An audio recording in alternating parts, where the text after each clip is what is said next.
Oke, halo, selamat siang teman-teman Marketeers, dimanapun kalian berada.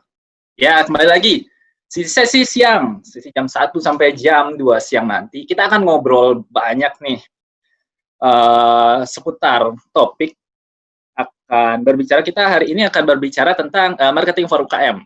Perkenalkan, saya Dede Udayana, dan kurang lebih lebih 75 menit ke depan saya akan menemani teman-teman marketer di sini dengan dua pembicara tamu kita yang sudah hadir. Yaitu hari ini kita akan berbicara marketing for UKM itu bersama dengan Mas Edo Rinaldo yang sudah bergabung sama kita dan nanti juga ada juga Mas Billy Kurniawan. Oke, sebelum masuk ke presentasi, mari kita simak dulu video profil mereka berikut ini. Silakan.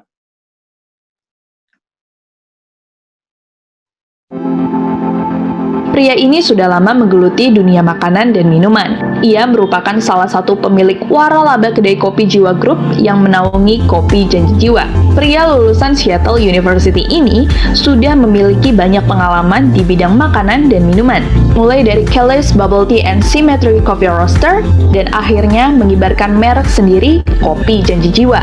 Kini, di bawah kepemimpinannya, Kopi Janji Jiwa memiliki lebih dari 450 gerai di Indonesia.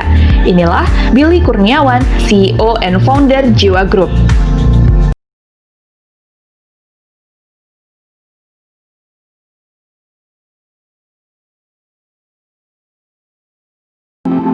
Edo Rinaldo memiliki 11 tahun pengalaman dalam bidang marketing, sales, service, and tourism. Ia aktif dalam beberapa organisasi bisnis dan sosial, serta sebagai penggiat UMKM Indonesia, pembicara dan mentor startup, serta anggota Indonesia Marketing Association. Ia juga pendiri dari startup Trashbox.id dan beerbeer.com. Kini, ia menjabat sebagai VP of Business Development Sonic Boom Indonesia. Ini dia, Edo Rinaldo, VP of Business Development Sonic Boom Indonesia.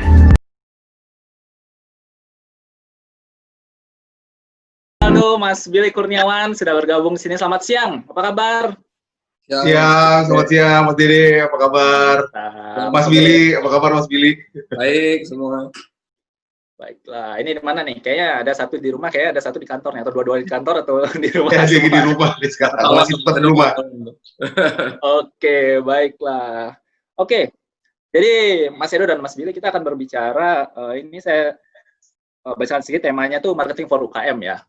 Jadi di sini Mas Edo juga itu selain sebagai VP of Corporate Relationship di ICSB Indonesia ya, lembaga non-profit yang membidangi UKM, juga sebagai praktisi ya, VP of Business Development dari Sonic Boom, seperti itu. Dan juga di sini sudah ada Mas Billy Kurniawan, founder dari Jiwa Group, ya, Kopi Janji Jiwa dan Jiwa Toast, seperti itu. Oke, langsung saja kita akan mulai ini. Untuk pertama, itu saya persilakan Mas Edo Rinaldo ya untuk memaparkan materinya.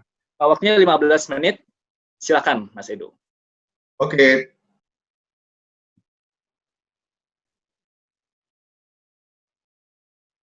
Terus.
Ya, terima kasih Mas Dede, Mas Billy, salam kenal. Saya penikmat Kopi Janji Jiwa juga. Jadi ini luar biasa kesempatan yang diberikan oleh Marketeers. Ini saya berasa kembali ke rumah saya.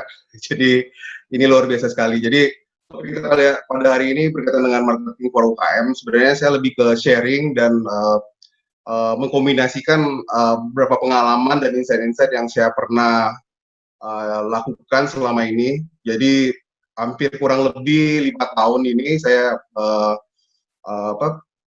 bergelut dan berkolaborasi, bertatap langsung dengan teman-teman di UKM gitu. Jadi banyak hal yang kita bisa diskusikan nantinya, tapi ini insight yang saya peroleh dari pengalaman saya, dan ini saya juga masih terus belajar juga karena banyak hal saat ini, terutama pada saat COVID ini, kita tidak bisa memprediksi sesuatu. Itu kata kuncinya sih, the uncertainty. Jadi memang tidak ada yang pasti gitu, tapi memang situasi saat ini memang tidak ada yang pasti memang.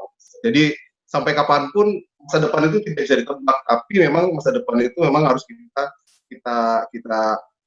kita usahakan gitu, karena memang itulah kunci dari manusia, ya berusaha dulu gitu. Jadi kapasitas saya di sini sebenarnya, satu, saya dari ICSB, yaitu organisasi non-profit yang tadi sudah digambarkan. ICSB ini sendiri adalah International Council for Small Business, jadi lembaga dunia yang mengurusi soal UKM ini, dan ini juga sebagai inisiator Hari UMKM Internasional yang memang bagaimana mewadahi UKM-UKM di seluruh dunia, dan ini dari George Washington University. Jadi kita selalu ada diskusi dan kolaborasi juga, dan ada 4 pilar, yaitu ada government, ada business, ada academician, ada research juga di situ. Dan saya juga mengkombinasikan, dan sebagai pelaku ya, saya juga di startup namanya Sonic Boom. Tadi kita udah buat videonya. Sonic Boom ini sendiri adalah startup IoT, jadi startup yang IoT dan fokus ke data offline. Jadi, dan ini ada irisan sih nanti yang mungkin yang saya bisa share ke teman-teman. Jadi untuk pertama sih mungkin sharing data dulu. Ini data yang di organisasi saya, yaitu ICSB Indonesia ini, bahwa kita melakukan survei di 160 responden, multi respons ya, jadi di sebagian wilayah Indonesia, dan kita dapatin bahwa memang saat ini tuh UKM yang paling terdampak gitu, dan kita ukur apa aja yang terdampak dan berapa aspek yang terdampak dari UKM tersebut. Yang pertama dari aspek pemasaran, yaitu penurunan permintaan pelanggan. Nah, ini pasti lah ya, waktu PSBB kemarin gitu, dan kesulitan berjualan secara daring ya, secara online itu memang udah sulit juga gitu. Jadi memang karena uangnya ketahan. Terus kemudian aspek operasional juga ketahan juga, terganggu juga, terjadi kenaikan harga bahan baku. Ya, ini tidak saya UKM, hampir semuanya juga terjadi seperti itu. Kemudian kesulitan mendapatkan bahan baku.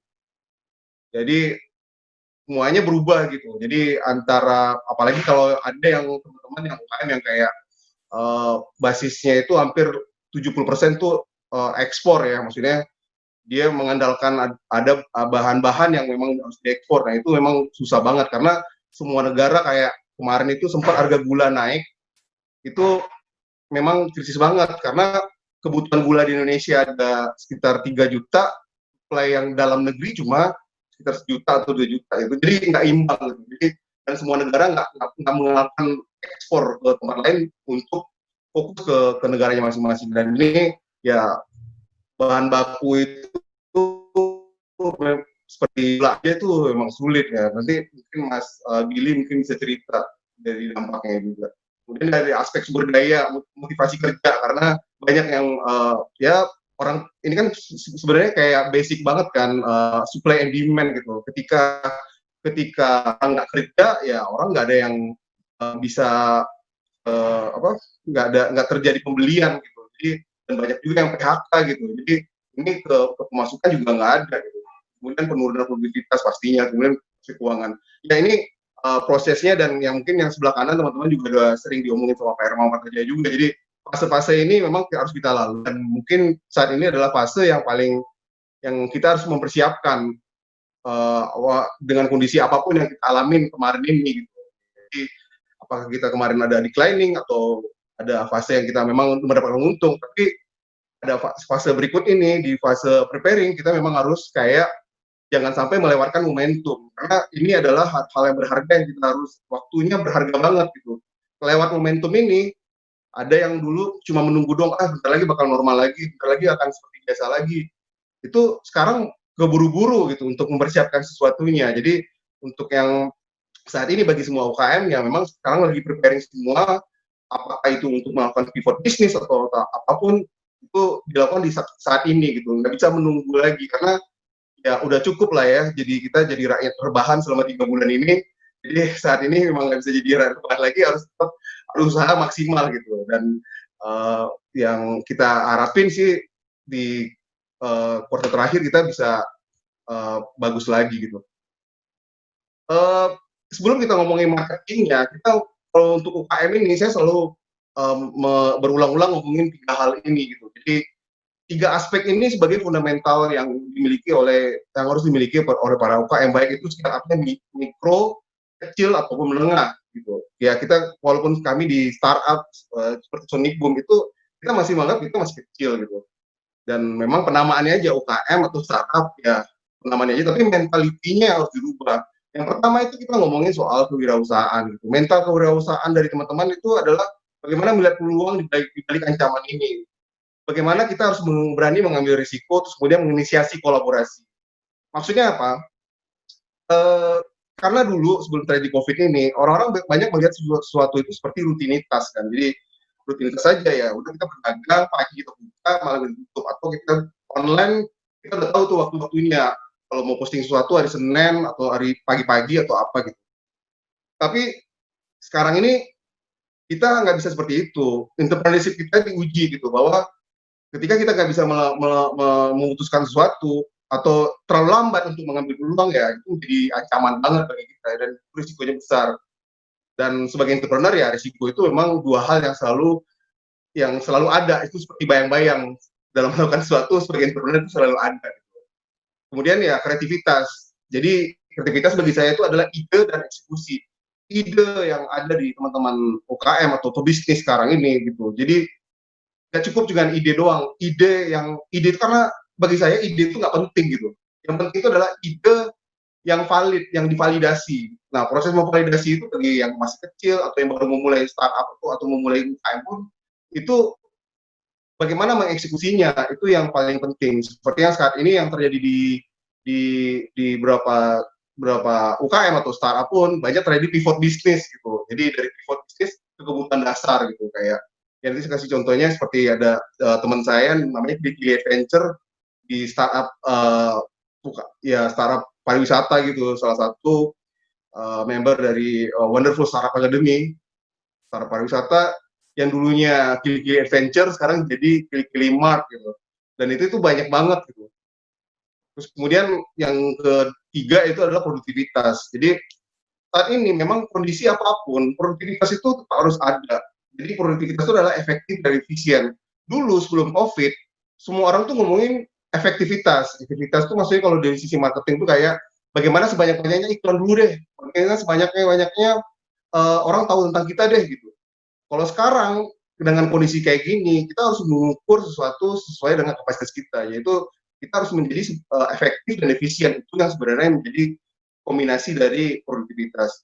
Dan ini ya nggak tahu ya, ini kalau dari sisi saya ngelihatnya produktivitas yang paling penting ya seperti contohnya pengusaha kopi ya, mungkin nanti Mas Billy bisa cerita ya, itu hadirnya kopi literan gitu. Jadi kalau dulu ngerasa bahwa ya udah kita punya tempat di sini, orang datang sini atau orang pakai Gojek atau apa, tapi karena lihat demand-nya bahwa orang akan lama di rumah, akhirnya adalah ide kopi literan itu. Dan ini dimulai dari UKM loh ya, bukan dari Starbucks yang mulai kopi literan. Kalau yang saya perhatikan dari ini, mungkin nanti bisa dikoreksi. Yang saya lihat ya, ini ide-ide kayak gini dimulai dari startup, dan apa yang dilakukan oleh UKM dengan 3 hal ini adalah ya lakukan, belajar, langsung build lagi. Jadi ini proses yang kalau dari mungkin teman-teman yang selama ini WFH atau ini mungkin ngerti kan artinya pali-pali gitu. Bahasa Korea artinya cepat-cepat gitu. Jadi yang sekarang itu bukan yang besar yang menang, tapi yang cepat yang menang gitu. Jadi dengan kompetisi sekarang ini yang paling bagus itu adalah mempercepat sesuatu. Jadi kalau kita ada lakukan sesuatu dulu, nanti kalau ada kekurangan kita balik lagi gitu. Ini makanya act, learn, build gitu. Jadi fokuskan ke 3 hal ini untuk sebagai entrepreneur-nya dulu. Jadi ini core pertama yang saya omongin, bahwa ini fundamental sekali, bahwa sebelum kita ngomongin soal marketingnya, ini mentality sebagai entrepreneurship-nya ini yang harus dimiliki oleh teman-teman. Ini contoh-contoh yang tadi saya bilang, bahwa dengan kondisi yang kayak gini, banyak yang langsung ngambil inisiatif, langsung pivot ya, COVID pivot gitu. Jadi tidak melihat lagi, tidak cuma melihat, wah gimana sih wait and see gitu, langsung lakukan gitu, langsung buka bisnis baru, atau memang harus pivot beneran gitu. Ya ini yang saya dapat dari contoh-contoh saya. Jadi nanti ini contoh-contoh bahwa misalnya kayak ada travel berubah jadi Prima Fresh, Prima Rio, atau Travelio.com, ada namanya Travelio Mart, Wahyu ada juga Mart. Ya memang untuk mengakomodir kebutuhan dasar yang saat ini memang dibutuhin. Tapi ini minimal ini jalan dulu gitu loh. Nanti ketika wah ini kan nggak lama, ya itu kalau bagi saya sih lama nggak lamanya, atau bisa jadi ini bisa lama gitu. Ya ini kita penting inisiatifnya dibanyak dulu. Jadi poinnya adalah ketika kita melakukan di kala pandemi saat ini, itu inisiatifnya dibanyakin. Itu yang key poinnya. Jadi mau itu pivot mau apa, itu inisiatifnya dibanyakin. Nah, sekarang kita masuk ke sisi marketingnya gitu. Kalau bagi saya, ini saya tulis juga di 2 buku saya itu 9 jurus jitu pemasaran UKM sama peta jalan UKM 4.0. Ini model dari Mark Plus, 9 Core Element. Jadi marketing model. Jadi kalau ngomongin marketing itu sebenarnya sederhana bagi saya sih. Dan gini kita udah bolak-balik juga. Yang harus diperhatikan adalah 3 hal gitu, adalah customer management, product management, dan brand management. Jadi kalau ngomongin marketing mau dibolak-balik seperti apapun, marketing itu terdiri dari 3 ini. Jadi untuk detailsnya mungkin teman-teman bisa lihat aja nanti, tapi 3 hal ini yang penting diusahakan. Dan kalau dari konteks UKM, saya melihatnya customer management itu adalah sebuah usaha kita untuk resegment atau retargeting atau repositioning posisi kita saat ini itu di customer management. Nah, ini bagian customer management ini adalah yang paling terpenting, yang kalau bisa di scale gitu, kayak kalau bisa 100%, bagian dari usaha ini adalah yang bagian yang paling penting, yaitu 50% lah dari semua kekuatan yang atau energi yang harus kita keluarkan untuk melakukan bersih marketing. Karena pelanggan ini, customer ini adalah key point-nya. Jadi waktu kita melakukan kayak kemarin itu ada diskusi di ICSP, ada namanya POS kita, iPost gitu, dia bilang bahwa yang selamat dari pandemi ini dan sekarang masih bertahan, malah lebih banyak ordernya lagi itu yang mempertahankan database-nya, yang banyak database-nya dan tahu customer-nya itu seperti apa gitu, yang mengerti dan mengenali pelanggannya. Jadi waktu terjadi pandemi, misalnya ada yang jual apa namanya, teman saya itu ada yang jual bebek itu di Bandung gitu, yang punya bebek anjis gitu. Itu dia bikin bebek anjis karena kopi anjisnya itu lagi drop banget. Nah, kekuatan database-nya di kopi anjisnya itu, dan itu di leverage lagi sama dia, dan itu bagus sih, dan orang mengerti bahwa tempatnya lagi tutup dan dia sekarang pakai frozen food gitu. Jadi customer-nya juga mengerti, dan mereka juga jadi dikaring lagi dengan produknya dia gitu, apapun yang ditawarin. Terus dan saat ini memang kalau pelanggan yang lama itu udah kita pegangin, dan kita harus cari peluang pelanggan baru ya. Mungkin teman-teman mungkin mengerti tentang model yang namanya model tentang pelanggan itu loh. Jadi yang namanya gap, keep, grow, win back. Itu gap dapetin customer baru, which is itu akan susah banget. Jadi kalau teman-teman punya database baru, itu paling susah banget gitu. Jadi mendapatkan customer baru itu paling susah banget zaman sekarang. Jadi memang customer lama yang kita di-keep sebaik-baiknya, terus kemudian kita grow dengan produk-produk yang lain. Terus kemudian yang ketiga adalah perdalam hubungan dengan pelanggan lama. Jadi makin kita intens dengan pelanggan lama dan kita jadiin dia teman, itu makin bagus di saat ini gitu loh. Jadi banyak saya lihat juga UKM itu jarang untuk memperhatikan database, padahal database itu yang paling itu ibaratkan itu adalah harta karunia dari untuk teman-teman. Jadi database pelanggan yang apa itu adalah harta karunia bagi para UKM ini. Ya, kemudian kita ngomongin soal produk manajemen.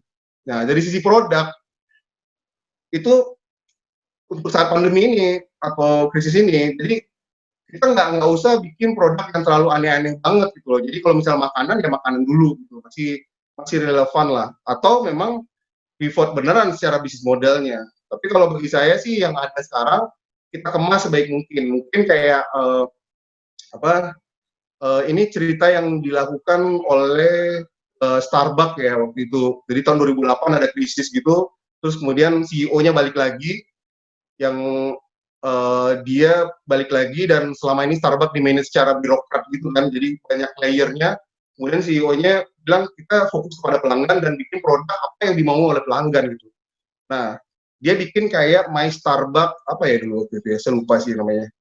Jadi My Starbucks Idea. Nah, di My Starbucks Idea itu banyak ide di produk yang akhirnya dia bikin salah satunya, bukan produk aja malah itu. Kayak masukkan tempatnya, layout ruangan, terus cara greetingnya dari pelayannya, dari Starbucks-nya seperti apa. Nah, ini juga masukan yang berharga untuk nge-create produk-produk yang baru gitu. Atau produk yang baru dengan sumber daya lama. Kemudian ya yang terakhir ya produk ini kan berkaitan sama produk manajemen ini berkaitan sama sales juga kan, selling. Bagaimana kita ngasih value yang bagus untuk si customer kita. Jadi kayak misalnya kalau kita ngelihatnya bahwa diskon ya, tapi sebenarnya kalau diskon tuh udah paling akhir sih sebenarnya. Jadi kayak misalnya poin atau apa yang kita bisa kayak ini value-nya bagus nih untuk customer saya gitu. Jadi kayak bikin paket-paket yang lebih kecil tapi lebih murah gitu.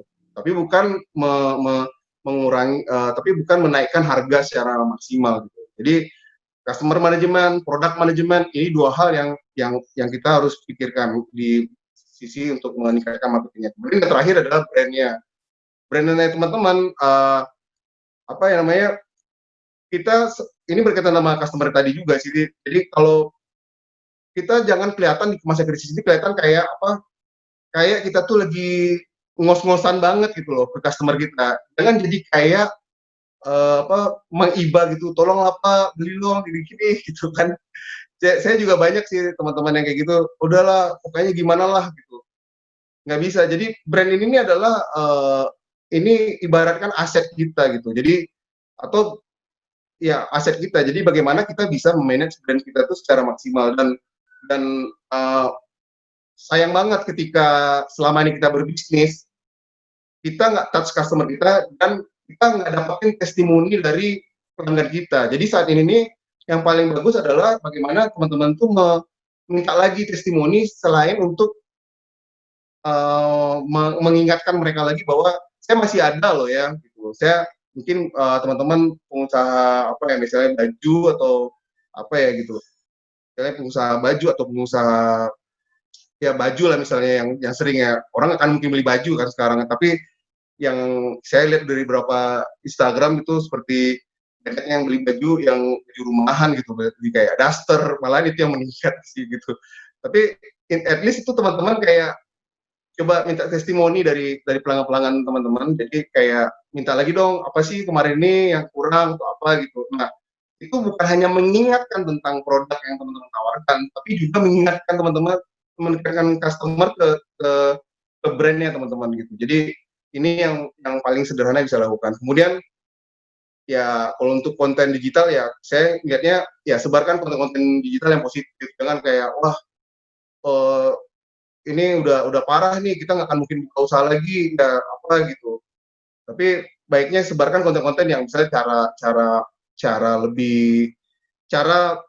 hidup normal. Sekarang kan trennya tuh new normal atau next normal gitu. Cara misalnya teman-teman jualan apa namanya, saya banyaknya sih makanan ya ini ya jualan produk sepatu atau apa gitu yang akan mungkin dipakai selama ini ya kalau kita mikirnya mungkin, tapi next normal mungkin mulai dipakai gitu ya, cara membersihkan sepatu setelah dari luar gitu. Jadi konten-konten digital yang teman-teman bisa cek secara teknisnya di sosial media itu banyak banget konten-konten seperti itu. Jadi konten positif itu wajib disebarkan supaya kita tuh nempel dengan dengan konten positif. Jadi kita bisa dikenal sebagai konten positif.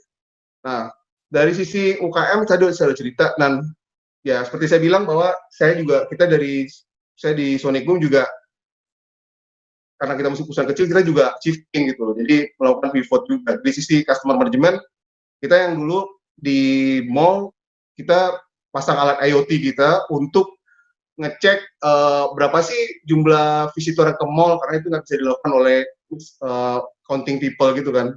Karena counting people itu orang yang bolak-balik masuk pintu itu nggak kedetek, cuma berapa yang bolak-balik, tapi yang di dalam nggak kedetek.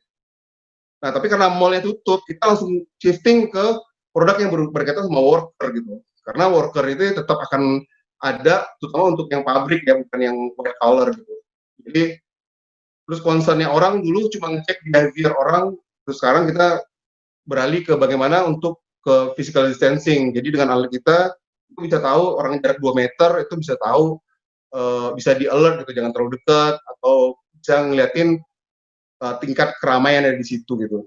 Terus dari sisi produk, kita juga dari Sonic Boom sendiri itu juga merubah posisinya. Jadi positioningnya dari sisi produk kita lebih kayak bagaimana produk cuma packing doang. Sekarang kita ngeliatin untuk worker gimana cara absen gitu. Jadi kan biasanya orang kalau absen ke kantor, ke pabrik itu absen, habis itu dia nggak tahu dia ngapain aja, dia ngerokok atau apa, nggak tahu. Sekarang channel kita bisa tahu, dan itu untuk supaya bisa ngecek produktivitasnya. Kemudian dari sisi untuk retailer mungkin kayak Kopi Janji Jiwa nantinya bisa kayak ada set visit tracker gitu. Jadi kayak misalnya ada manajer-manajer yang nanti akan visit di cabang ini, itu kan nggak ketahuan dia ada di situ atau enggak gitu. Secara GPS bisa sih, tapi akan terlalu lebar. Nah, dengan alat kita bisa ngecek bahwa set visit tracker itu untuk multi-brand merchant. Jadi kalau orang-orang yang punya merchant banyak, nanti kita bisa lakukan dengan IoT kita.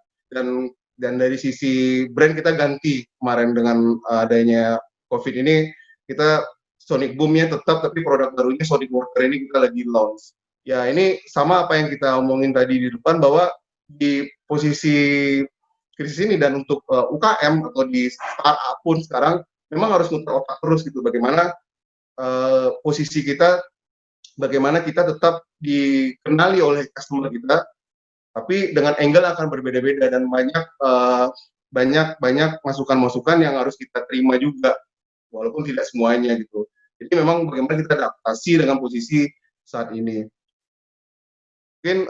Mungkin itu ya. Jadi kalau mungkin lihat produknya kita sih kayak gini-gini sih, kayak kita di mall kita pasangin kayak gini, itu kita bisa detect orang itu kemana aja gitu. Jadi untuk klien kita tuh banyak tuh mall, jadi kita bisa tahu dia kemana aja. Dan dulu cuma tahu itu doang. Sekarang kalau kita pindahin ke worker, orang yang di pabrik itu kemana aja, itu gunanya buat apa? Untuk manajemen supaya ngeliatin produktivitasnya orang-orang. Jadi ini shifting produk yang kita lakukan, pivotnya, walaupun kita tetap melayani mall-mall, tapi ini contoh IoT ya, ini berkaitan sama teknologi gitu. Tapi secara scope kita tetap masih UKM lah, masih startup gitu, masih kecil. Jadi itu sih poin dari saya sih, bagaimana kita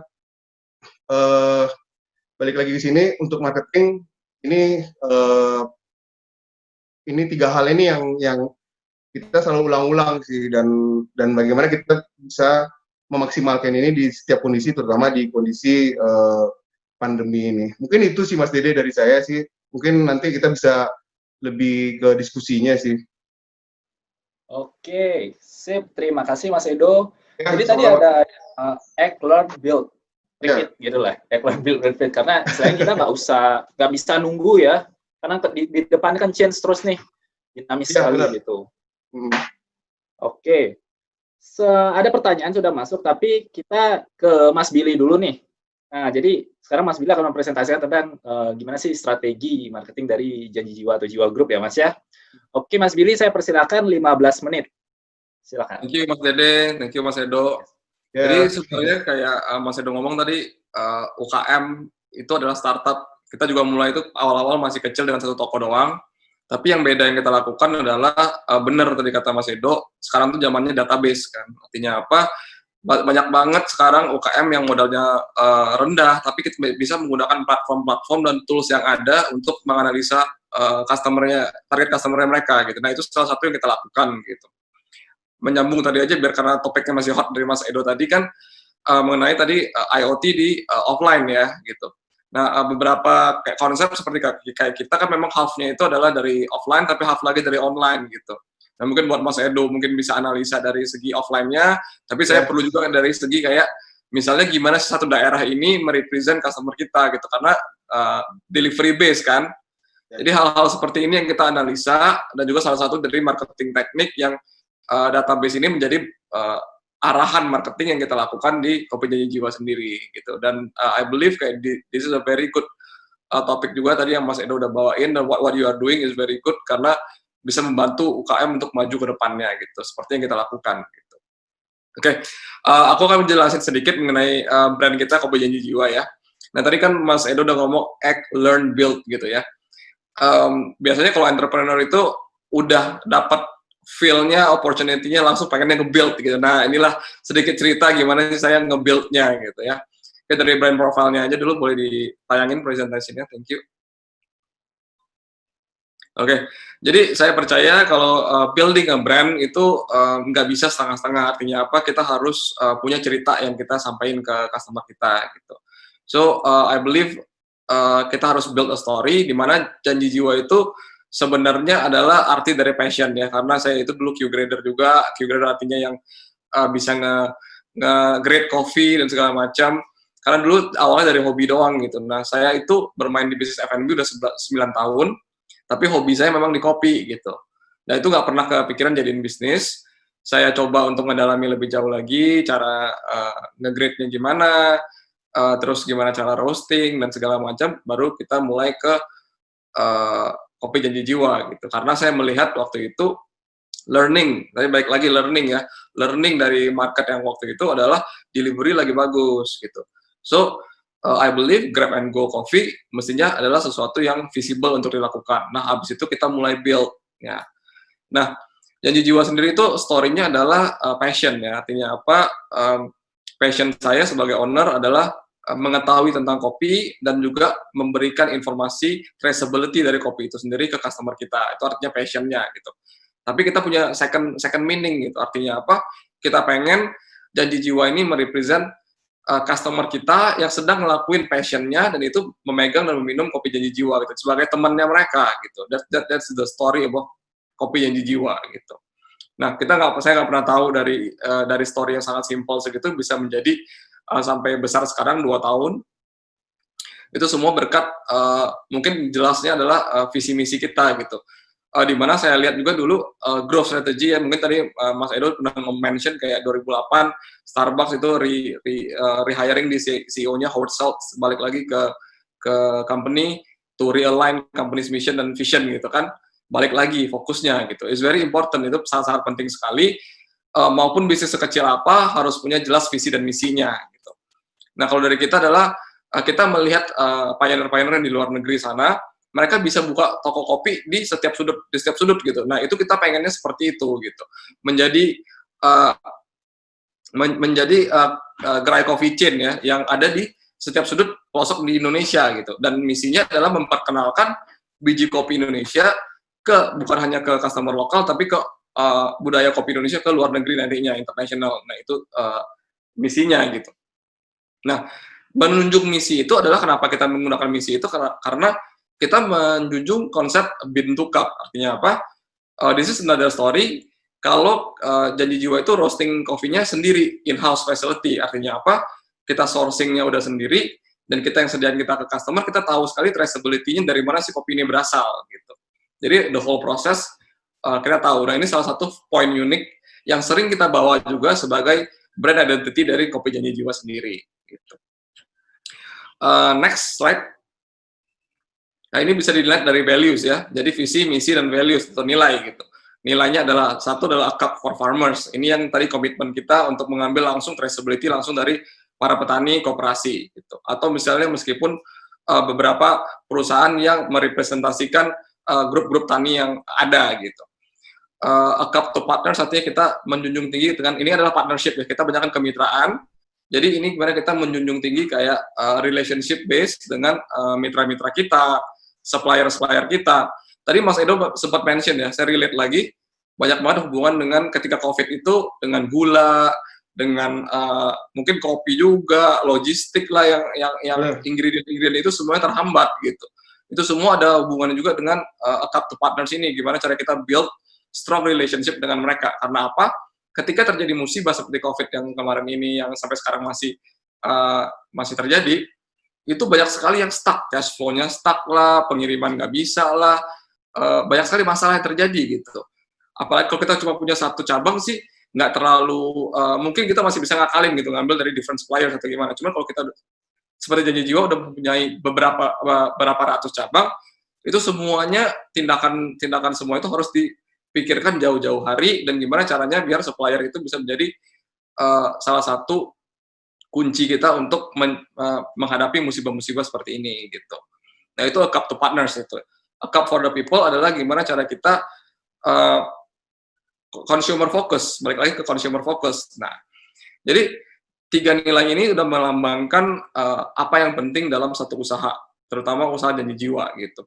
Jadi mungkin orang bilang cuma jualan kopi doang, tapi saya bilang setiap jualan maupun produknya apa, tetap harus mempunyai nilai-nilai yang bisa dipakai untuk biar bisnisnya nggak ke kiri, nggak ke kanan gitu. Itu sih yang saya fokuskan gitu. Oke, next. Next lagi. Oke, jadi ini perkembangan super growth-nya kita. Puji Tuhan karena ini mitra-mitra kita sangat membantu sekali dalam proses ini gitu. Kita adalah company-nya hybrid, brand-nya hybrid, artinya apa? Beberapa toko itu kita punya sendiri, beberapa toko adalah punyanya mitra. Kenapa kita punya toko sendiri? Kita di sini juga menyiapkan satu sistem, memperbaiki sistem continuous improvement. Artinya apa? Apapun terjadi di lapangan, apapun tindakan yang kita lakukan itu, kita experience sendiri. Jadi kita nggak hanya jual bisnis, tapi kita juga merasakan dan juga mengembangkan bersama dengan mitra-mitra kita. Gitu. Ini kuncinya yang sampai saat ini kita bisa berkembang hingga 800 cabang di seluruh Indonesia, dari Sumatera sampai Papua. Oke, next. Oke, ketika kita mulai itu, omset saya masih ingat tuh, ketika kita mulai itu omset tuh sehari cuma 300.000 kalau nggak salah per toko ya, satu toko ya kalau nggak salah waktu itu. Jadi perjalanannya panjang, itu semua proses, tapi sepanjang proses itu yang saya bisa reflect back itu semuanya memang dikarenakan how we build our brand identity gitu. Gimana caranya kita stay true ke kita punya strategi, marketing strategi gitu. Kita bisa dibilang salah satu Instagram Janji Jiwa adalah salah satu yang terbesar untuk di industri kopi yang sama gitu ya. Artinya apa? Kita nggak beli followers loh, by the way, nggak beli followers. Jadi semuanya organik gitu. Jadi itu menandakan tindakan-tindakan yang sudah kita lakukan itu tepat sasaran, dan juga terbukti banyak juga brand-brand luar yang mau brand-brand lokal yang besar yang ingin kolaborasi dengan kita gitu. Jadi the spirit of collaboration itu dari 2 tahun yang lalu kita udah build gitu. Pertama itu memang dengan brand-brand lokal yang ada di sekeliling kita gitu, nggak harus terkenal, tapi itu sama-sama beneficial for each other, sama-sama win-win situation gitu. Nah itu adalah konsep kenapa kita melakukan kolaborasi gitu. Nah sampai kita bisa official coffee partner buat Gundala, sekarang kita official coffee partner buat PSSI, semuanya ada yang dengan Lock and Lock, Sasa dan lain-lain. Itu semua kita nggak ada berbayar, kita semua nggak ada kayak semacam kayak hard selling kemarin, cuma purely benar-benar kita di approach, kita yang approach, saling berkolaborasi together, gimana sih kita melakukan sesuatu yang bisa saling menguntungkan gitu, dan harus sebisa mungkin seviral mungkin gitu. Hanya itu tujuannya, tidak ada yang lain-lainnya gitu. Nah itulah kenapa kita bisa mengeluarkan campaign every month dengan partner-partner yang baru gitu. Dan terakhir kita merayakan 2 tahun kita bersama Ayang Cempaka, ilustrator terkenal dari Indonesia ya, itu di gelas kita semuanya melambangkan Nusantara gitu. Jadi apapun yang kita lakukan dari segi marketing, dari segi itu tetap balik lagi ke nilai-nilai yang kita pegang dari awal gitu. Kita tidak lari dari fokus kita. Next. Oh ya, ini kemarin ini kita sempat mendapat top of mind untuk di top brand, dan juga kemarin ini dengan berhasil untuk mendapat pertumbuhan kedai kopi tercepat dalam 1 tahun di tahun 2020 19 kemarin ya, gitu. Oke, next. Nah, ini salah satu lagi building a brand gitu. Building a brand itu sangat-sangat sulit sekali ya. Artinya apa? Kita punya satu brand sukses, belum tentu brand berikutnya yang kita lakukan itu bisa mendulang sukses yang sama gitu. Nah, tapi di sini saya pernah ngomong kayak Janji Jiwa itu harus menjadi brand terakhir, atau enggak brand yang bisa dipertahankan, sustainability gitu. Karena brand itu punya umur kadang-kadang gitu. Nah, di sini saya bikin satu produk lagi yang bisa bersinergi dengan Janji Jiwa gitu, dan ceritanya pun bisa disamain gitu. Nah, di sini ceritanya kita menghadirkan roti gitu. Nah, tagline-nya simple, roti di tangan kananmu, kopi di tangan kirimu, roti dan kopi sahabat sejatimu gitu. Jadi udah beres gitu. Simple, to the point, tapi dua produk ini bisa saling dikonsumsi bersamaan gitu ya. Jadi inilah yang kita lakukan untuk melakukan, tadi kan ada juga ngomong kayak menjadi entrepreneur itu ada risk-nya, ada uncertainty-nya yang dihadapin gitu. Jadi kita semua harus be kreatif untuk leverage itu punya risk gitu. Risk-nya lah, uncertainty-nya kalau bisa ya seminimal mungkin gitu. Kalau saya bikin roti, tiba-tiba rotinya mereknya nggak ada hubungannya, atau rotinya nggak bisa disambung-sambungin dengan apa yang saya udah punya, resikonya tentu lebih tinggi gitu buat kita gitu. Jadi kira-kira seperti itulah tips-tips strategi yang kita lakukan untuk mempromosiin brand dari awal ya gitu. Dan ingat, ini kita mulai itu dari posisi satu outlet aja gitu. Artinya apa? Modalnya minimal, kita tuh terkenal dengan outlet yang simple, hanya 3x2, tapi bisa memberikan produk varian yang banyak dan juga konsistensi yang ada gitu. Jadi semuanya itu dimulai dari startup kecil doang gitu sebenarnya gitu. Oke, next. Oke, jadi tadi buat saya sih ini udah selesai buat presentasinya. Cuman tadi saya pengen ngomong juga mengenai kayak ketika COVID tadi Mas Edo udah ngomongin mengenai gula gitu ya. Gula itu menjadi salah satu yang sangat masalah pas waktu awal-awal itu, karena kehabisan stok kayaknya secara nasional kalau nggak salah. Iya, Mas. Nah, beruntungnya kita, karena kita di jauh hari kita sudah ada sistem kontrak. Artinya apa? Karena kita ini punya sekitar lebih 800 cabang, kita nggak bisa order hari ini, besok barangnya ada gitu. Jadi itu yang kita lakukan, harus punya salah satunya tadi kan ada Cup to Partners, yang strateginya adalah gimana cara kita menstrategikan supply chain kita gitu. Ini salah satu yang kita lakukan.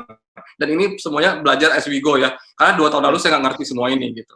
Jadi benar sekali gula itu sempat jadi masalah juga di kita, tapi karena memang sudah ada kontrak, itu semua bisa diatasi gitu. Tapi harganya memang waktu itu rada-rada gitu. Cuman ya karena hubungan dengan supplier, ya itu semua bisa diatasi. Satu lagi yang susah adalah, yang menurut saya juga dihadapi UKM lainnya adalah daging proses meat gitu. Karena saya rasa banyak sekali yang kayak UKM-UKM yang dijual di pasar malam, seperti kayak sosis lah atau apalah, itu pabriknya tutup semua karena nggak boleh beroperasi PSBB gitu ya. Jadi itu juga kita alami, Jiwatos tapi nggak bisa cuma jual roti doang, nggak bisa dagingnya gitu. Nah, di situ ada juga gitu, karena kita ada beberapa yang menggunakan ingredient seperti itu gitu.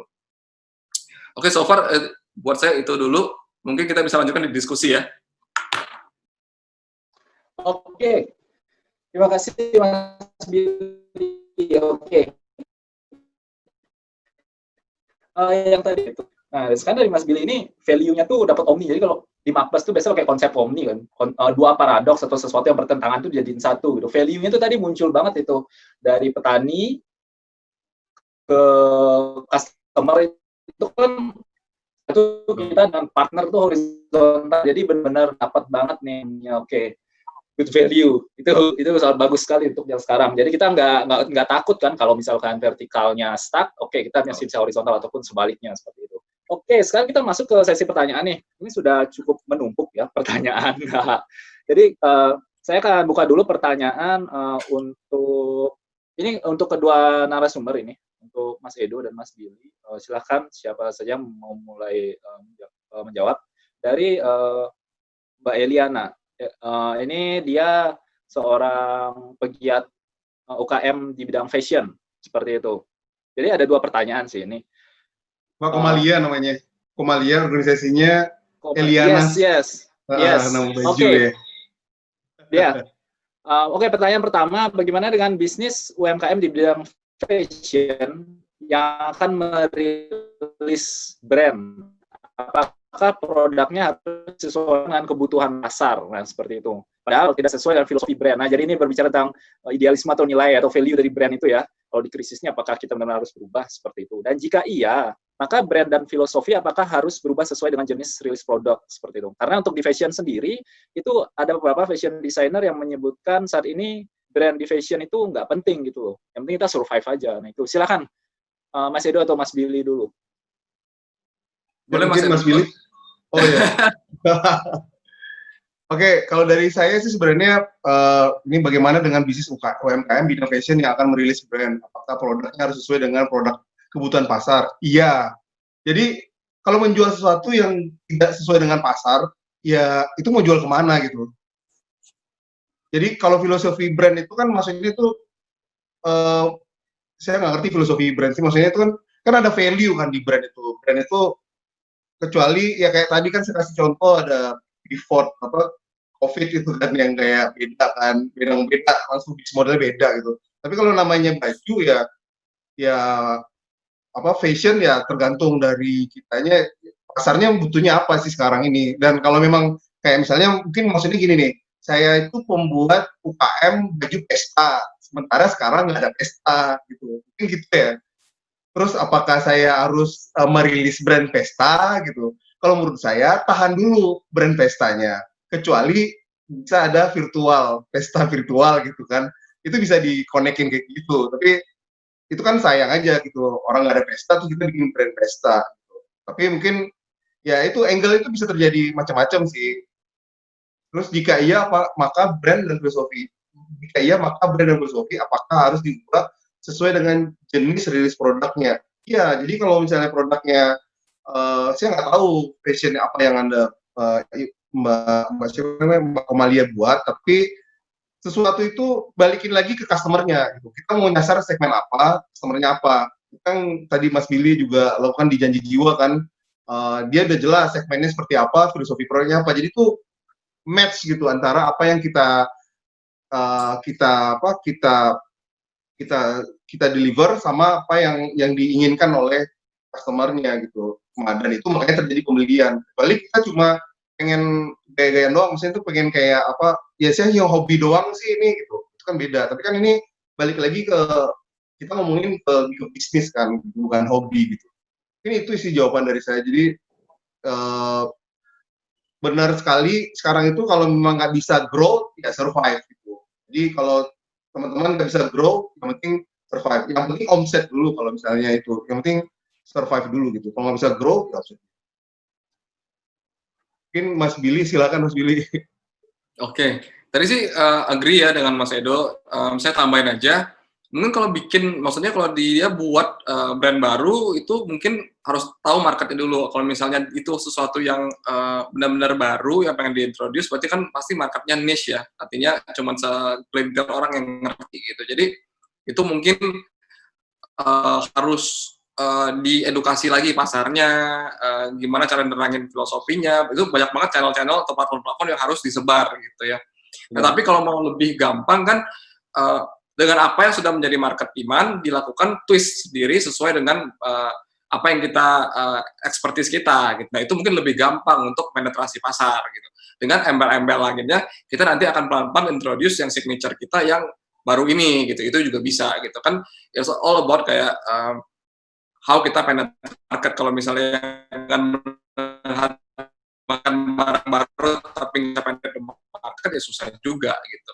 Itu satu gitu. Tapi kalau misalnya bisnisnya sudah jalan, tadi seperti Mas Edo ngomong, pivoting gitu. Artinya apa? Mungkin bisa dimulai juga dengan hal-hal yang lagi happening sekarang. Banyak orang sepedaan gitu.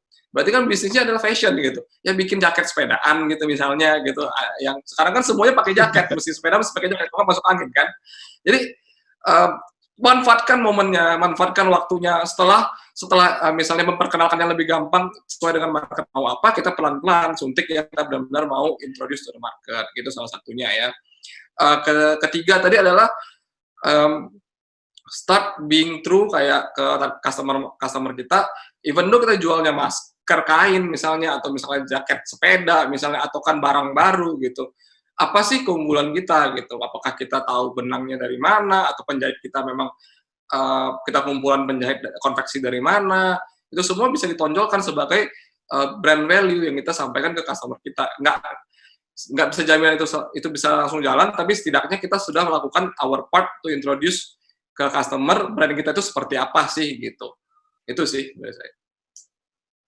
Oke, thank you Mas Edo dan Mas Billy. Jadi sebenarnya gini ya, memang sih kayak panik dulu kan, kita panik dulu pasti ya, ini krisis nih gimana sih, kita nggak bisa gerak kanan kiri, panik. Jadi kayak pelan-pelan ya udah kita ikutin arus. Nah padahal kayak tadi misalkan di pemaparannya Mas Edo di awal itu kan bisa ada collapse ya, kalau misalkan terlalu pivoting banget, kita benar cuma hanya ikutin arus, potensinya collapse gitu. Jadi sebenarnya kalau dirangkum jawaban tadi itu istilahnya bikin produk dengan sumber daya yang lama, seperti itu kan ya Mas Edo ya, kalau tadi strateginya yang dipaparkan Mas Edo. Nah jadi kalau yang tadi dipaparkan sama Mas Billy itu sebenarnya kita lihat arsirannya gitu. Kalau sekarang yang tren sepeda, apa nih arsiran fashion dengan sepeda, itu kayak tadi jaket seperti itu. Jadi memang jangan terlalu pivotingnya, jangan terlalu keras gitu ya, nanti malah berujung pada collapse seperti itu. Iya ya, itu memang jadi catatan penting sih sekarang.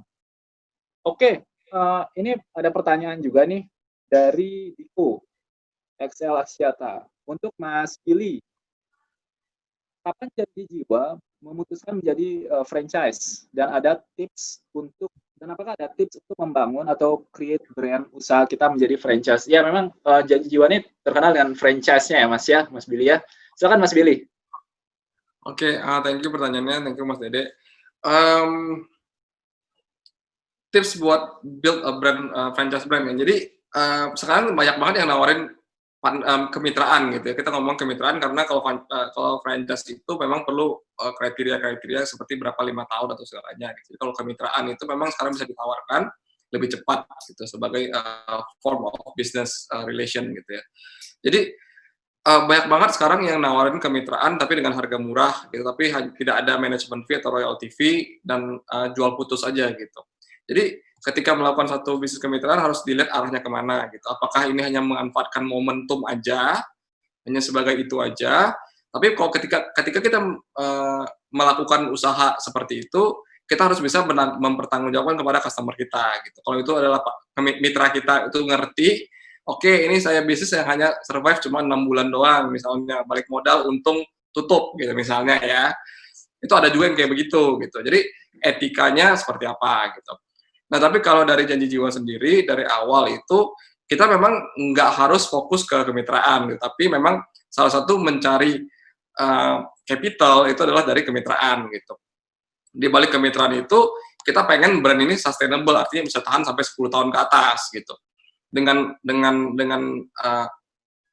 Dengan visi seperti itu, berarti mitra ini harus dijaga, berarti sistemnya harus baik dan benar, gitu. Nah, kita bukalah beberapa toko sebagai panutan awal. Setelah itu, nggak ada namanya perfect. Kita mulai progress, continuous improvement. Artinya apa? Setiap belajar sistem baru atau hal baru yang terjadi di lapangan, ya kita masukin lagi ke buku kita, SOP kita, gitu. Jadi selama 2 tahun itu, buku yang di sekarang, buku tahun kedua sama buku tahun awal itu sangat berbeda sekali, gitu. Karena sudah ditambah-tambah terus, gitu. Nah, jadi kebanyakan kalau misalnya mindset-nya nggak seperti itu, kebanyakan bisnis franchise-nya itu setengah-setengah akhirnya gitu, dan juga mitranya pada kesel, komplain karena nggak dapat support yang seharusnya didapat dari franchisor-nya gitu. Jadi kalau menurut saya sih cara yang paling baik untuk memulai satu bisnis franchise, matangkan dulu sistemnya, coba dulu apakah itu bisnis yang baik untuk ditawarkan ke orang, karena ini kan menyangkut kehidupan banyak orang ya. Kalau kita bisa memberikan satu usaha yang bisa membantu orang untuk belajar untuk menjadi wirausaha, atau juga bisa menghidupi mereka untuk sehari-hari dan lain-lain, itu luar biasa sebenarnya gitu. Jadi ya harus tahu dulu arah bisnisnya ini kemana, dan pastikan kayak kita menjual bisnis yang responsibel gitu. Itu sih kira-kira. Oke. Ya, berarti istilahnya bermitra dengan orang. Memang sistemnya jelas. Secara value kan belum tentu sebenarnya semua orang itu sama value-nya ya. Jadi kita harus make sure dulu kan. Value kita sama value mereka sama, oke, go gitu. Itu kan ada yang mau saya tambahkan, ada yang mungkin yang mau kayak cari profit cepat aja karena lihatnya dari segi keuangan saja gitu. Tapi juga yang lihatnya oke, kita sama-sama build gitu. Yang penting long term, brand ini sustain, saya juga bisa dapat keuntungan dari sini, brandnya juga bangga, kita juga bangga memakai brand ini. Oke. Oke, masih ada pertanyaan nih. Nah, ini menarik nih pertanyaannya nih. Kembali untuk Mas Edo dan Mas Billy, karena tadi openingnya dengan Sonic Boom itu kita bicara database ya. Ini memang era database, personalisasi, kustomisasinya personal banget tuh. Jadi bahkan kalau Pak Hermawan bilang itu marketing sekarang tuh emosional gitu loh. Seperti itu. Oke, jadi ini pertanyaannya dari Bu Novi Shu. Oke, setelah mengelola database, apa kita lalu harus fokus membuat produk sesuai karakter pasar database tersebut? Apakah itu tidak membatasi peluang perkembangan pangsa pasar seperti itu? Itu yang pertama.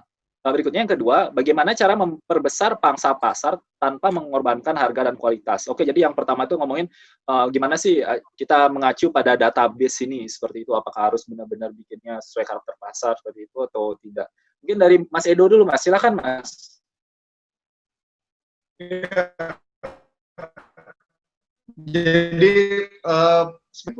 Jadi database itu kita ngerti bahwa selama ini kita berbisnis, orang-orang itu happy atau nggak happy sama kita, atau puas, atau memang balik lagi. Mungkin tadi siang saya ikutin ada ya tadi ya, bahwa penentu bahwa kita bisa engage dengan customer itu adalah ketika customer itu beli kedua kali gitu, kedua kali. Jadi kalau orang beli kopi janji jiwa sekali, habis itu yang kedua kali udah beli lagi, itu berarti itu udah engage sama kita. Nah, kenapa database itu penting? Karena dari situ kita bisa bikin strategi pemasaran apa selanjutnya. Jadi bukan hanya untuk bikin produk yang pas ya, pastinya produknya harus pas dong. Kalau dia nggak pas nggak mungkin beli gitu. Tapi strategi marketing apa nih? Misalnya, ya saya dari konteks UKM saya bisa dilihatnya kayak gini nih. Jadi kayak kopi aja sih misalnya, kayak dia udah beli, kemudian tuh beli yang kedua kali, berarti kita engage. Kemudian kita harus ngelakuin apa ke dia? Misalnya kayak yang beli ketiga kali itu biasanya kayak voucher gitu kan, kayak beli ke 10 kali dapat apa, itu kan bagian strategi marketing kan, atau yang bagian ke 10 yang udah belanja 10 kopi dia dapat apa, atau yang dia ngajakin temannya dia dapat apa. Nah, habit-habit kayak gitu kan kita bisa ngelihat data ini dalam konteksnya bukan cuma database Excel ya, tapi database lebih ke behavior dari pelanggan kita gitu. Jadi konteksnya di situ sih saya ini. Jadi karena kenapa saya ngomongin tadi tentang produk di masa saat krisis ini, karena banyak UKM itu ketika dia melakukan transaksi dengan customer, dia menganggap itu cuma perpindahan barang, padahal itu ada perpindahan value. Nah, ketika perpindahan value itu orang tuh kayak punya wah kalau minum kopi ya minum kopi janji jiwa gitu. Nah, kalau UKM merasa bahwa ya orang udah minum kopi udah biarin aja lah, kan dia udah pergi lagi gitu. Harusnya itu bisa di-recall. Nah, di saat krisis ini itu bisa di-recall lagi orang-orang customer tadi gitu loh. Bu, nggak minum kopi, Bu. Oh, saya banyak di rumah. Berarti Ibu minum yang literan aja gitu misalnya. Nah, itu kan misalnya opsi-opsi atau penawaran-penawaran yang kita bisa kasih ke customer kita. Jadi poin saya di situ sih sebenarnya. Jadi kemudian untuk membesar pangsa pasar, mengorbankan harga dan kualitas ya pastinya sih, maksudnya itu kita nggak harus mengorbankan pangsa pasar juga, mengorbankan harga dan kualitas juga. Itu tergantung dari segmen apa yang kita ambil gitu, dan tergantung dari bagaimana kita engage dengan si customer kita gitu. Diskon itu adalah marketing yang paling jauh banget lah, maksudnya itu udah kayak udah ada lagi acara lain baru diskon gitu. Kalau saya sih selalu ngomong gitu ya. Banyak hal-hal yang lain, mungkin Mas Billy bisa lebih detail di itu. Oke, tadi mungkin pengaplikasian database. Kalau kita di Janji Jiwa sendiri sih mungkin banyak sekali ya database itu bisa diolah untuk sebagai apa gitu. Nah, salah satunya yang bisa dijadiin praktek misalnya itu adalah mungkin kalau kita tahu yang di toko kita yang rame itu demografinya, area itu demografinya seperti apa, lingkungannya seperti apa.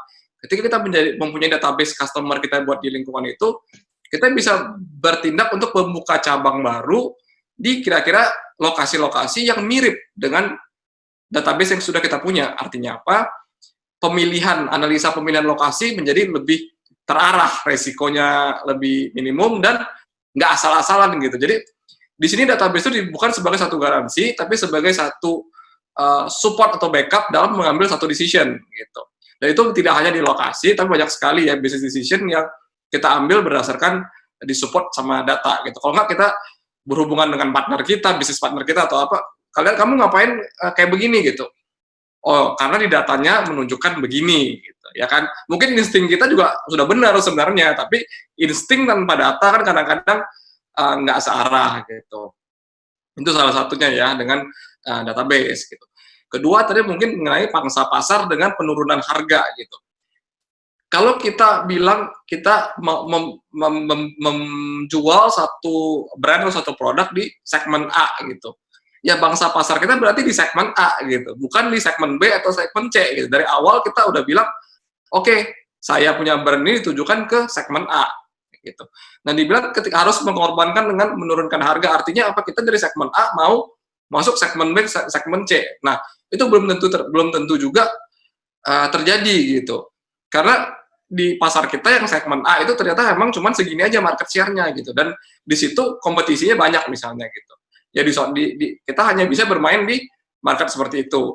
Nah, kalau misalnya kita bilang, saya itu sebenarnya pengen bikin produk yang atau brand yang marketnya itu sebenarnya mencakup semuanya, berarti harus rebranding lagi dan membuat sesuatu yang memang targetnya segmennya itu luas gitu, dari A sampai C sampai D gitu misalnya gitu. Itu emang seperti Mas Edo ngomong tadi, tergantung customer segmennya lagi balik gitu. Ya, satu lagi saya tambahin mungkin ya, bahwa silakan. Kenapa kita memilih segmen atau segmen tadi atau memang fokus market apa yang kita pilih itu karena namanya juga marketing kan, supaya kita fokus gitu loh. Dan ini masalah resource, semua orang bisa jadi customer kita, tapi belum semua orang beli barang kita.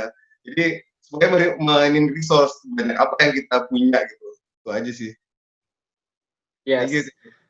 Oke, jadi sebenarnya database ini membantu kita itu bagaimana kita efektif sama efisien ya itu. Exactly. Karena selama ini mungkin ini kayak apa ya, penyakit lama itu, wah dibom semua ke marketing tanpa arah, itu malah kita berat di cost, return-nya juga sedikit, jadi nggak efektif gitu. Jadi sebenarnya kalau kita bisa melihat database ini bukan membatasi ya, tapi membantu kita lebih fokus dan nanti impact ke growth-nya akan lebih terasa seperti itu. Oke.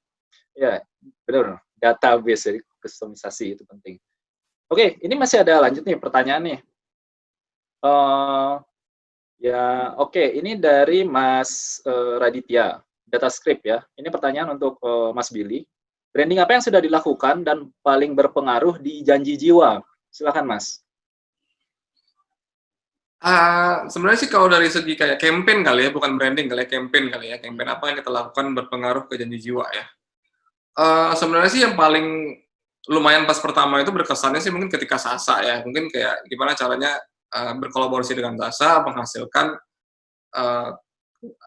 ada santan gitu kan, orang taunya Sasa itu kebanyakan penyedap makanan ya, tapi kalau santannya orang nggak tahu. Di sini kita membantu kayak mempromosikan Sasa sebagai mempunyai produk santan juga gitu, dimana kita bisa kolaborasi ke minuman kita gitu. Jadi kalau dibilang efektivitasnya itu lumayan heboh karena orang pikir itu kopi pakai micin, bukan kopi pakai santan gitu kan. Jadi hal-hal seperti itu sih yang lumayan viral. Nah, terakhir ini juga kita ada juga yang dengan ayam cempaka ini lumayan viral juga karena apa? Ketika itu pas dengan apa yang orang mau ya, seperti kayak Nusantara, ala lokal dan segala macam yang merepresent benar-benar true kayak seperti sejalan dengan brand kita, biasanya respon orang itu positif gitu. Jadi kita selalu try to build campaigns yang kayak benar-benar ada positif message-nya dan juga sejalan dengan apa yang kita pengen disampaikan dari nilai-nilai kita gitu. Kalau yang lain sih sebenarnya semuanya konsisten aja, jalan aja, nggak terlalu bervarian. Ada campaign yang meledak, ada campaign yang biasa, ada campaign meledak, ada yang biasa. Itu semua tergantung lah. Seperti yang terakhir pas kita pas awal tahun ya, kita memperkenalkan, saya itu lebih suka memperkenalkan produk yang gampang diingat gitu, gampang dicerna, jadi nggak terlalu banyak edukasinya pelan-pelan aja gitu. Seperti kita kolaborasi dengan Milo gitu, siapa sih nggak kenal Milo gitu. Kopi, sampo, coklat tuh udah banyak di luar, mocha kan, kopi mocha, cafe mocha, dan segala macam. Cuman kalau di Indo kan kita juga bisa bilang itu kopi Milo adalah kopi mocha sebenarnya. Jadi kita jualnya kopi Milo, bukan namanya mocha gitu, karena memang Milo adalah kan coklat juga gitu. Di situ kita bermain dengan produk yang sebenarnya udah normal, udah gampang dikonsumsi orang udah banyak yang suka, tapi di sini kita berkolaborasi dengan brand terkenal dan juga menjadi daya jual sendiri buat kita dan juga memberikan exposure buat brand yang besar itu gitu. Seperti itulah kira-kira. Oke, thank you Mas Billy. Jadi sebenarnya kerjasama dengan brand ini kayak selain yang tadi ya, kalau misalkan di strategi marketing UKM untuk UKM itu yang disebarkan sama Mas Edo ini lebih ke pesan positifnya tuh, jadi nggak cuma masalah transaksional ya, jadi konten-konten lainnya itu ya misalkan dia apakah dia mengedukasi juga, memberikan perspektif lain gitu, jadi nggak monoton aja kan, dan semakin kuat jadinya brand kita ya untuk diingat gitu kan ya, untuk oleh customer seperti itu. Oke, thank you. Ini masih ada satu pertanyaan lagi nih, terakhir nih, untuk Mas Edo Rinaldo nih, dari Yoga Amalia Sari. Ini dia bertanya nih, kita kan bicara tentang era digital ya sekarang, apa-apa digital itu pasti lewat lah kata-kata itu. Bagaimana peran digital marketing untuk UKM di masa krisis? Nah, dan pengaruhnya di masa depan itu bakal seperti apa, Mas? Kita ngomongin digital untuk UKM ini nih, silakan nih. Ya, sebenarnya pengaruhnya itu ya diri kita tuh udah omni ya, antara offline kita benar ini. Sekarang kita kan lakukan digital kan ini sebenarnya, udah nggak bisa lari lagi dari situ gitu. Tapi konteksnya dalam digital marketing itu benar-benar penting banget bagi UKM. Ujung-ujungnya seperti yang tadi Mas Billy bilang, bahwa kita bagaimana data itu yang berperan penting. Dan data itu sekarang itu bukan data konvensional orang dicatat gitu. Jadi data itu ya di digital ini. Kayak kita, kalau saya di programmatic ya, maksudnya itu di iklan gitu, itu setiap kita ya menyentuh website mana itu kita di track kan sebenarnya, kita kemana aja, terus kita ngeliatin website mana, terus sisi mata mana yang kursor kita jalan, itu semuanya data gitu, bahwa oh berarti campaign yang di bawah, banner bawah itu nggak bagus, banner yang di atas itu bagus, oh banner yang sini warnanya lebih bagus, atau warna yang mana kayak gitu-gitu. Sampai sekarang kan kayak tren warna 2020, kayak misalnya kayak misalnya UKM mau posting sesuatu tuh warna mana yang keren sekarang, mungkin kayak warna kuning sama hitam atau apa, itu kan untuk bagaimana mengakomodir kebutuhan market yang ada di digital ini. Tapi balik lagi, digital dalam arti kata UKM ini untuk kayak sosial media dan itu difungsikan untuk jualan directly, itu saya rasa itu nggak tepat gitu. Jadi kayak salah kaprah di kalangan UKM bahwa oh saya udah punya Instagram, saya udah punya sosial media, oke, abis itu saya akan pakai untuk jualan gitu. Jadi itu ibaratkan gini nih, ibaratkan teman-teman tuh ya itu boleh jualan, tapi memang nggak bisa secara hard selling seperti itu gitu loh. Jadi kalau zaman sekarang tuh kayak saya lihat ya kayak tadi kan orang postingan itu jumlah follower itu udah nggak bisa lagi kayak Mas Billy tadi beli follower gitu, yang itu tuh udah nggak ini lagi gitu loh. Memang harus organik dan memang karena di situ tumbuh engagement di situ gitu. Kayak misalnya ya yang paling sering salah kayak itu ya adalah yang sering pakai Instagram untuk jualan langsung gitu. Bukan nggak boleh jualan sih, tapi coba menarik orang itu kayak lebih ke gimana orang tuh inspirasi, kita tuh menjadi inspiratifnya orang gitu, dan value kita tuh terdeliver ke orang. Misalnya kayak jualan secara di sosial media tuh kayak gini nih, kita datang sebuah arisan, di situ ada banyak orang, ada yang orang yang suka musik rock, ada sering suka musik jazz atau apa, terus tiba-tiba kita jualan gitu, pasti kita dimusikin orang kan. Nah begitu juga kalau itu di depan offline ini dibawa ke sosial media, terus langsung jualan kayak gitu, kita juga nggak akan dianggap apa-apa sama orang. Tapi ketika kita bisa engage, kita ada rencana gini, gimana, mau support nggak, kita bikin survei, produk apa sih yang lu suka, misal kopi yang kayak tadi Mas Billy, ada Milonya atau enggak, atau apa, itu kan bikin kita engage sama orang-orang. Nah konten-konten seperti itu yang dipakai channel digital marketing gitu, jadi bukan memakai sosial media atau yang digital marketing juga untuk ngejualan melulu gitu maksud saya. Mungkin itu ya mungkin jawabannya. Oke. Mas Billy, silakan Mas Billy. Ini lebih ke perspektif saya Mas Billy. Jadi kalau pelaku mungkin Mas Billy lebih ini ya, karena B2C kan lebih banyak menggunakan itu. Tapi sebenarnya dari teori itu benar sekali, kayak maksudnya kan kita kalau misal di terms teorinya adalah native content versus non native content gitu. Itu yang ini. Jadi sekarang itu hard selling udah nggak works lagi. Artinya kita taruh barang, taruh harga berapa, disuruh orang beli segala macam, terlalu ini nggak bisa. Jadi kita harus alihkan perhatiannya. Ketika kita melakukan satu direct selling itu biasa engagementnya nggak tinggi karena orang biasanya tuh skip gitu. Yang mereka mau lihat itu adalah hal yang unik gitu. Makanya kita sebenarnya kan buat kolaborasi buat kemarin ini yang kita di gelas kita itu ada ilustrasi ayam cempaka gitu. Salah satu ilustrator terkenal di Indonesia kan gitu. Sebenarnya intinya adalah kita pengen memberikan menjual produk kan sebenarnya. Kita mau jual kopinya sebenarnya kan. Nggak ada hubungannya sama gelasnya sama sekali. Kita mau jual produk kopi sebenarnya, tapi gelasnya dengan ilustrator seperti itu menjadi karena ilustrator itu juga mendalami di beberapa banyak customer kita karena terkenal dan segala macam. Jadi orang pengen beli gelasnya gitu sekaligus ya nanti dapat produknya gitu. Jadi banyak sekali hal-hal seperti itu yang kita lakukan, apalagi dengan ada ilustrator itu engagementnya naik gitu kan, saling sharingnya jadi semakin lebih banyak gitu. Ini contoh praktek aja ya, native content gitu ya. Jadi be careful juga dalam arti kata memilih konten yang ditaruh gitu. Nggak semuanya harus native, kadang-kadang boleh juga menaruh yang hard selling sebagai informatif ya. Artinya apa? Kita harus juga memberikan informasi karena apa? Beberapa konten yang terlalu susah itu nggak semua orang ngerti gitu, nggak semua orang relevan. Tapi kalau konten yang straight to the point orang pasti ngerti gitu kan. Harga segini, produk segini, beli di sini. Orang udah pasti ngerti gitu. Tapi bosen? Iya, bosen banget. Tapi orang ada informasi. Itu diperdikit, diperbanyak yang aneh-aneh, yang unik-unik, yang lagi kekinian sekarang. Nah, kalau dari saya seperti itu sih prakteknya.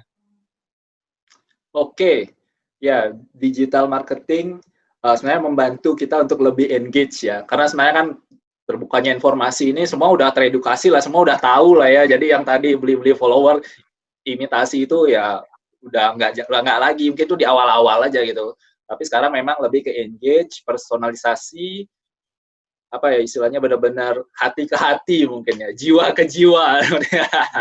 Oke, jadi kalau disimpulkan ya, untuk sesi ini sebenarnya bagaimana UKM sekarang mau memarketingkan produknya atau jasanya atau brandnya itu pertama adalah kenali customer-nya seperti itu, mulai bermain data. Jadi dari data kita bisa tahu customer, tadi data itu kan digital ya, kita bisa lebih engage seperti itu kan. Dan kalau dirangkum selanjutnya setelah kita kenali itu kita harus punya pembeda nih. Apa sih pembeda kita dari yang lainnya? Karena apalagi kalau informasi terbuka seperti saat ini sebenarnya semua bisa sama, tapi kita harus tetap muncul dengan pembedanya. Seperti kalau kita belajar dari Mas Billy, kopi janji jiwanya itu, kalau sekarang banyak kopi-kopi cup, kopi-kopi kekinian ya istilahnya itu, sekarang kopi janji jiwa muncul nih dengan duetnya yaitu Jiwa Toast seperti itu. Jadi kopi toast di tangan kanan, kopi di tangan kiri seperti itu kan ya.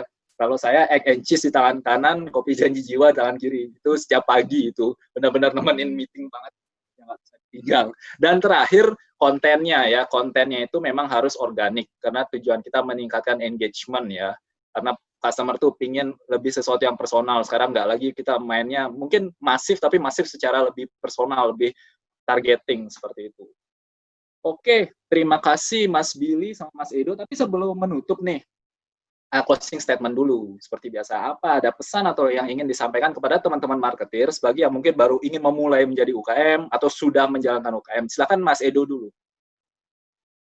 Oh iya, Mas Billy dulu lah ya. Oh, boleh. Siapa nih? Ya, nggak apa-apa, saya aja juga, Pak. Okay. Jadi kalau dari saya sih sederhana bahwa ini core dari semuanya itu menjadi UKM itu adalah entrepreneurship gitu. Jadi kalau dari teknisnya di lapangan, bagaimana marketnya, bagaimana produknya, itu adalah hal yang akan dilalui setiap hari, up and down lah, customer-nya pergi, habis itu datang lagi, itu akan selalu seperti itu gitu. Nggak akan mungkin dari bisnis itu naik terus gitu kan. Ya kita memang akan ngalamin itu. Tapi yang penting adalah sekarang tuh entrepreneurship dari teman-teman siap untuk selalu kreatif dan produktif gitu.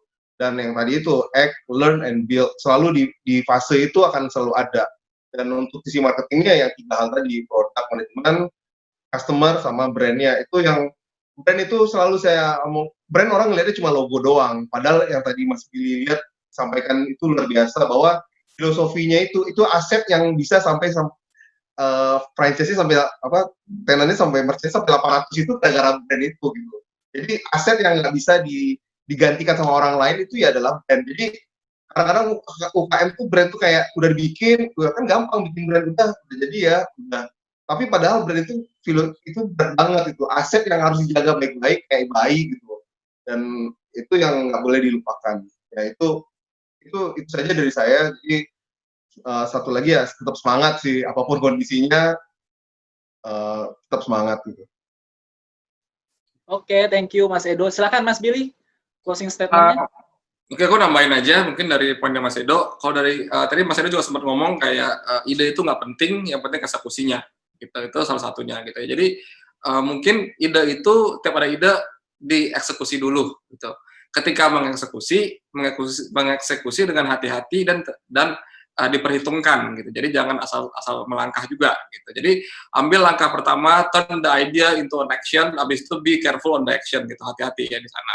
Kedua adalah kita di zaman sekarang itu harus cepat dan harus bisa beradaptasi. Artinya apa? Ketika terjadi sesuatu harus bisa mengerti pasar dan juga jangan telat untuk bereact kepada pasar itu seperti apa gitu. Paling seperti itu sih dari saya. Well, oke, thank you sekali untuk Mas Edo Rinaldo dan Mas Billy Kurniawan sharingnya, untuk teman-teman marketers yang ada di sini ya. Terima kasih insight-nya. Semoga setelah ini mereka benar dapat insight, bisa gerak lagi nih, maju, move gitu. Karena sebenarnya di krisis ini menyerah itu bukan pilihan ya. Kita harus tetap maju, improve, itu yang penting sekali. Menyerah itu bukan pilihan gitu. Yeah. Itu akan ada bukunya loh, bentar lagi. Tanggal 27 Juni waktu acara UKM, Hari UMKM Internasional, ACSP Indonesia akan meluncurin buku e-book Menyerah Bukan Pilihan. Itu isinya ada 20 penulis dari seluruh Indonesia. Nanti kita bisa diimin ke Dede ya. Asik, oke. Menyerah bukan pilihan. Oke, bakal launch nanti. Thank you dari ICSP. Oke, baiklah teman-teman marketer semua, sesi untuk siang ini Marketing for UKM sudah berakhir. Saya ucapkan terima kasih ya untuk guest speaker sekali lagi, Mas Edo Rinaldo dan Mas Billy Kurniawan yang sudah sharing, dan teman-teman marketers yang sudah hadir, yang sudah mengikuti sesi ini. Tapi ini belum berakhir ya, untuk teman-teman marketers yang masih ada di sini, tetap stay tune. Kita lanjut terus karena untuk sesi berikutnya ini masih ada tema-tema menarik yang akan dibahas. Itu ada copywriting tips for beginners. Oke, dicatat nih. Setelah itu ada make your outstanding digital content. Nah, tadi kan sudah tuh kita dapat pesan digital marketing, digital content, dan lain-lainnya. Nanti di sesi setelah ini itu ada make your outstanding digital content. Dan berikutnya, makeup tutorial for videogenic. Wow, itu yang kayak beauty things. Teman-teman yang tertarik dengan beauty things itu bisa itu ikut. Baiklah, sekali lagi saya ucapkan terima kasih. So, stay tune terus di Marketers Hangout. More creative, more productive. Selamat siang, sampai jumpa. Terima kasih semuanya. Ya, makasih Mas Dede, Mas Billy, thank you ya.